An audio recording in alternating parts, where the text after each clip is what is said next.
voltamos mais uma vez para a nossa aula de História. Dessa vez vai ser História. Então vamos lá. Abram a apostila de vocês na página 220. Agricultura e água. Vocês podem ver aí que tem uma imagem de um lugar que não é uma cidade, é uma área rural, né? Então vamos lá. Descreva os elementos que você identifica na fotografia acima. Já falei para vocês agora que é uma área rural. Um campo, né? Com algumas vegetações. Parece que é um lago, né? Com algumas plantas ali. 2. Compare essa imagem àquela que você encontra na abertura deste capítulo. Qual é a diferença, gente? Qual é a diferença dessa primeira, da imagem da página 214 para essa da 220? A 214, nós temos uma plantação, né? Parece até ser uma plantação de milho. E na página 220, a gente não consegue identificar uma plantação específica, né? Pode ser que tenha, mas a gente não consegue especificar. As comunidades, fazendo leitura agora. As comunidades neolíticas estabeleceram-se geralmente próximo aos rios, onde construíam habitações em barro, casas de barro, madeira ou pedra e cobertas por palha. São as famosas casas de pau a pique. Vou colocar uma imagem aqui agora, espera aí.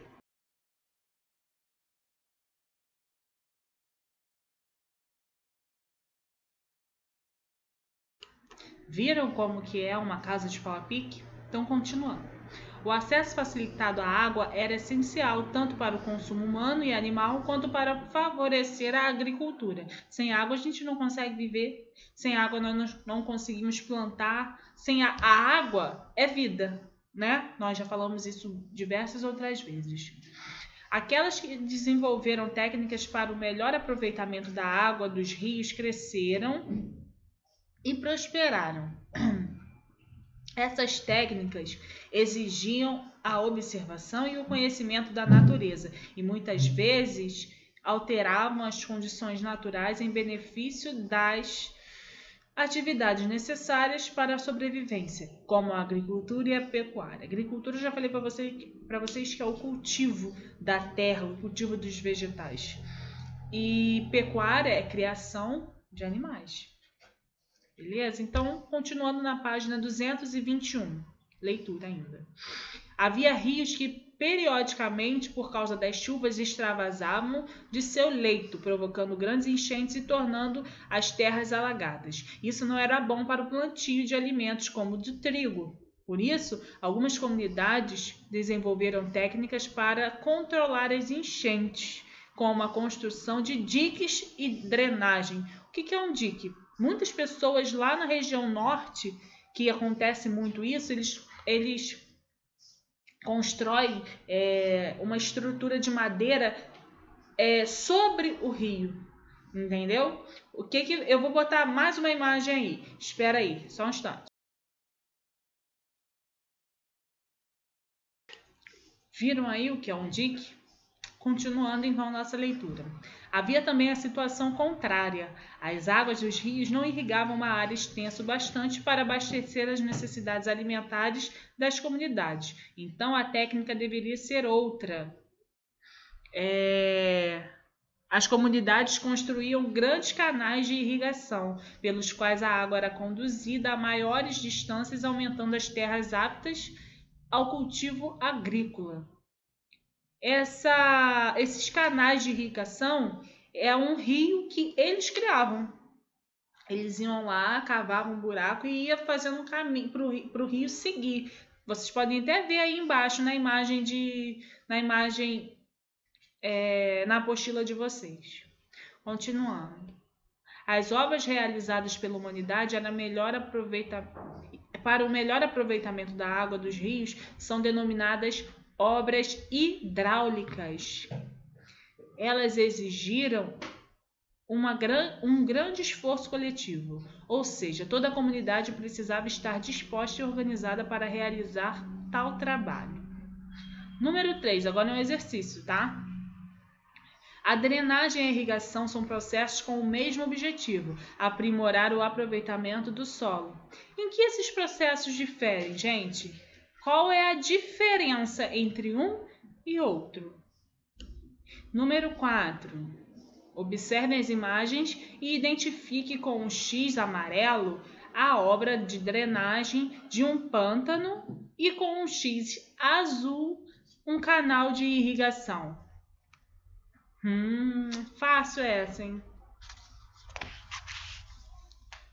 Agora na página 222, Vida no Sertão.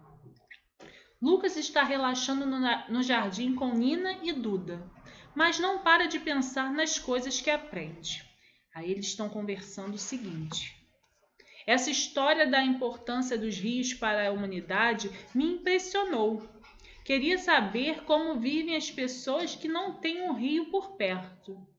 Minha avó tem uns parentes lá no sertão e eles dizem que algumas vezes os rios simplesmente secam. O que acontece, gente, quando a pessoa mora no sertão, que é um lugar seco, sem água?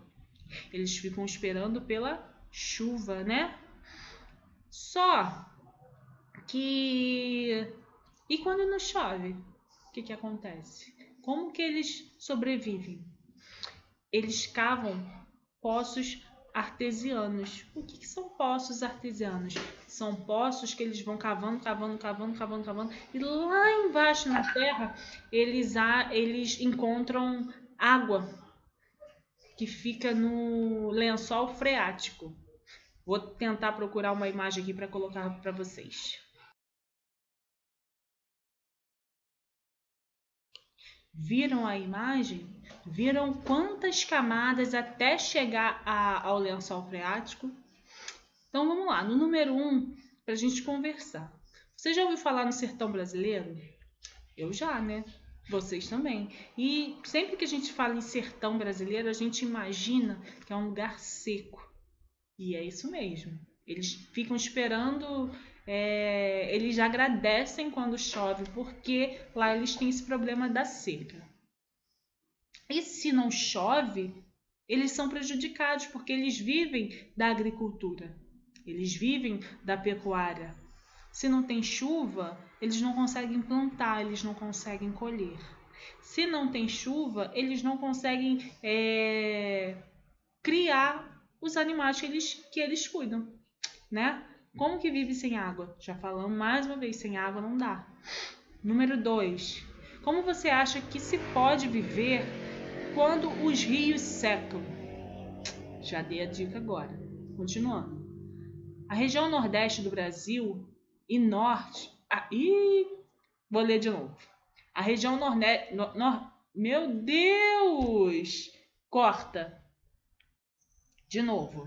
A região nordeste do Brasil é bastante populosa, pois o processo de colonização portuguesa no século XVI começou ali. Nessa região existe uma área denominada sertão, ou polígono das secas, com características climáticas como muito calor, chuvas irregulares em pouca quantidade e em baixa umidade do ar. Some-se a essas características o fato de haver poucos rios e a maioria ser do tipo sazonal ou intermitente, ou seja, secam em determinado período do ano. O Rio São Francisco, que atravessa a região, é uma exceção, assim como o clima semiárido, isto é, marcado por longos períodos de seca, o que traz dificuldades para quem vive ali. Nos 3 meses em que há pequena precipitação de chuvas, os sertanejos armazenam a água em açudes, que são reservatórios para o restante do ano. Eu disse para vocês que eles também podem construir um poço artesiano. As pessoas que têm din-din, têm condição, eles constroem esse poço. Mas existem aquelas pessoas que não têm. Essas pessoas que não têm, elas armazenam em açudes, que é como se fosse uma caixa d'água que fica lá para reservar essa água da chuva, que são reservatórios para o restante do ano.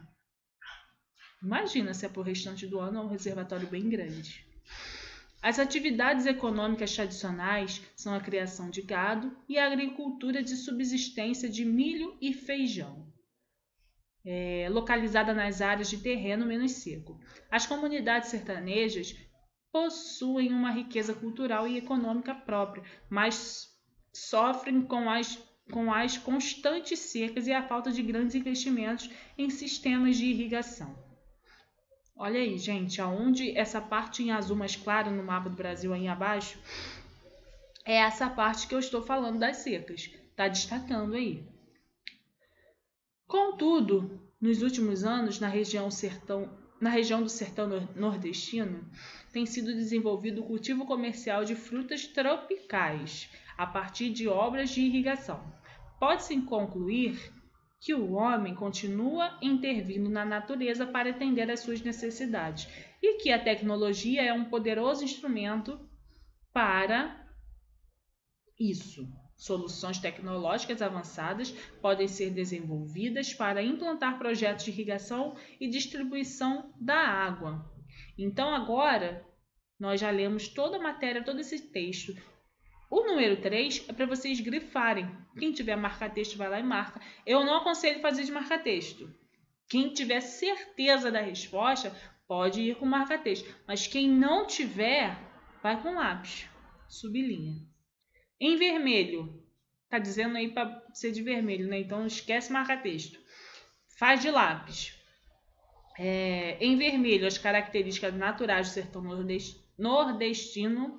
Hoje eu tô com a língua presa. Letra B, em verde, como os sertanejos garantem água para os períodos sem chuva. Letra C, em amarelo, as atividades econômicas que ocorrem no sertão nordestino. Beleza?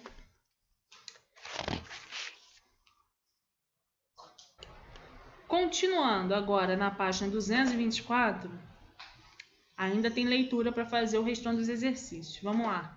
Como temos visto, os seres humanos modificam a natureza para sobreviver e melhorar a sua vida. Ao longo do tempo, as sociedades desenvolveram técnicas sofisticadas para irrigar até os ambientes mais áridos e secos. A cidade de Petrolina, no interior do estado de Pernambuco, é um exemplo disso. A vegetação da caatinga típica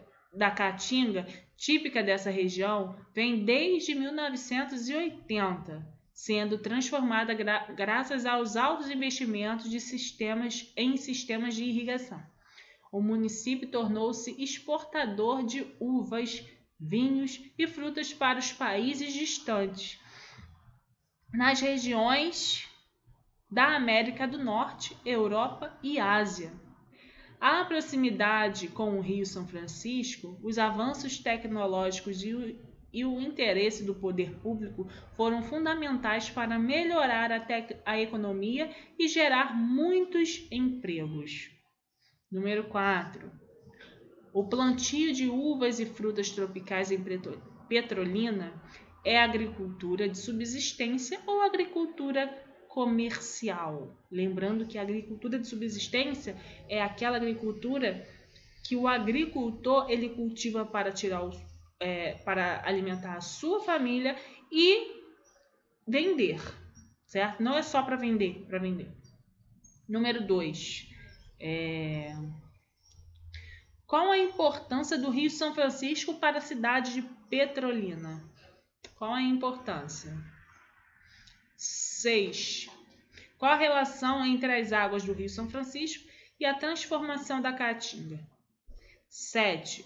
Você diria que as técnicas aprendidas no passado foram importantes para a situação de Petrolina? Por quê? Gente, por que foi importante? Se eles não tivessem inventado aquilo, eles não iam conseguir sobreviver, porque tem um tempo enorme de seca. Então foi importante, né? Explica aí com a palavra de vocês.